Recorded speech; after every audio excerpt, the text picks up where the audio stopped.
obey the church. Children, you must obey the church, not the evil one. Anyone who comes to destroy the church is against the church. The church is my body. I plead with you not to quarrel with my clergies.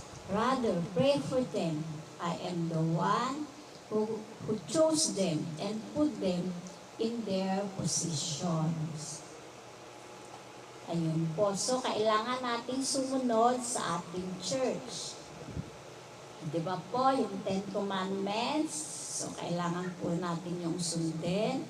At kung sino man ang dumadating na sinisira ang church ay against the church. So, marami po ang sumisira sa ating church.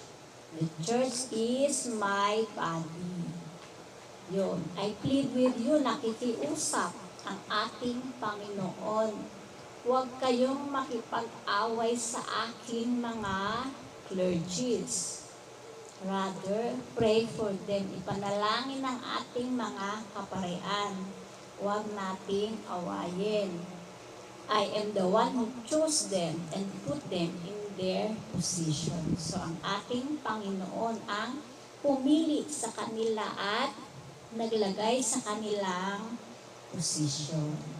So, yun po, kung may mga ayaw kayo sa mga kaparian, so, ipanalangin po natin sila.